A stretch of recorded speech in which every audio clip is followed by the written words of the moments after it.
She noticed this, what she thought was an ulcer on her tongue, and it didn't go away. She went to the doctors, had been to the dentists, and sort of mentioned it. Went back to university in October to do her second year, and went to the medical centre on the campsite.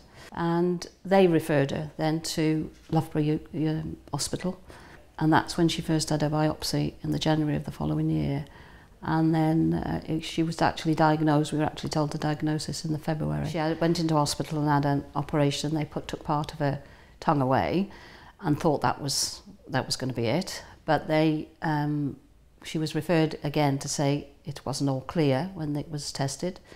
So then she had to go into Leicester, which entailed an 8-hour operation of having her tongue removed. It was reconstructed with a flap from her arm. She had a tracheotomy for various drains and different things, but came home from that, had some lymph glands removed. It was then a case of going home and recovery, speech, and she'd had a PEG, so it was learning to eat, learning to speak again. Even though I didn't think it bothered her and she seemed to be okay with it, it did make a big impact on her life. And what she found particularly difficult was how she woke up and she'd gone into surgery as a normal 19-year-old young lady, and she came back with tubes and all sorts. And the biggest thing that really upset her was the tracheotomy. And not only had she sort of been disfigured, she'd all felt as if she'd lost her own voice, and she found that particularly difficult. It changed her, and she was always going to carry that stigma of the cancer. She could see her scar first thing in the morning, and it was a constant reminder to her. The second time she had it, when she had the bone, when it came back in her bones and her lungs, that's when she had again another operation on her back. She had a vertebrae removed and a plate put in. She had a rib removed, and then she had radiotherapy, and then she had the chemo, a very intensive form of chemo. So the second time she had it, this treatment and that was a lot more intense, a lot more debilitating, if you like. The first one was very quick. It was in operation and a recovery, really.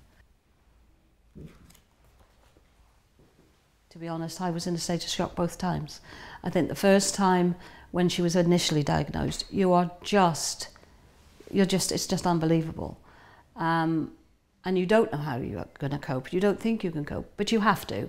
You hear people who have cancer and they say how strong they are and all. There's no other choice. There's no other choice. It's sink or swim. The cancer takes over your life, but it gives you a format. So you just do that and you haven't got too much time to think. It was twofold really, because she was so strong. It made you strong. You couldn't do anything but be strong because she was coping.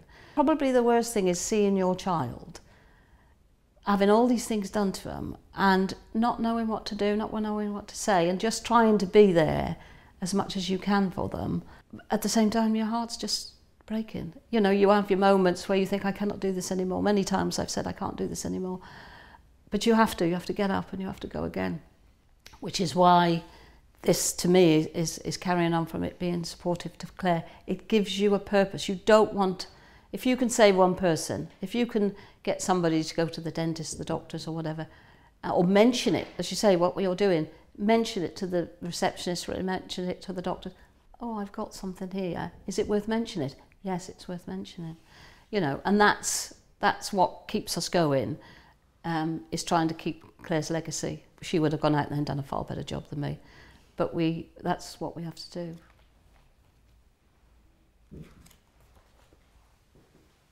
When she was first diagnosed,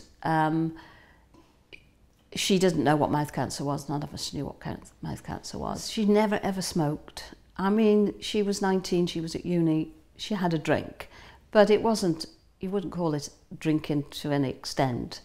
And she wasn't promiscuous or anything like that. So, you know, even after we had the initial shock of it being a mouth cancer, you couldn't relate it to anything. You know, you couldn't relate to it, well, it's because she's done that or because she's done that. Well, I just think it's it just doesn't seem to be out there, this mouth cancer. I mean, even with the smoking, you know, it's all about your lung cancer and your drinking with your liver. There still isn't a mention that you can get a mouth cancer. This is something that really quite upset me at the time, that she actually had dentist appointments and actually mentioned this ulcer. And that's an opportunity that it could have been picked up. You know, you go and have your eyes done, and they can look for, and we all know that they look for diabetes and all that sort of thing. It's an opportunity for them to pick something up that somebody doesn't even know they've got. And even up to now, I can still have conversations with people and say, are you aware? Are they telling you that they are looking for a mouth cancer? A lot of people don't even know that's perhaps what the dentists are doing, or that it's there. And it just seems, for the sake of a conversation, that people could be diagnosed so much earlier.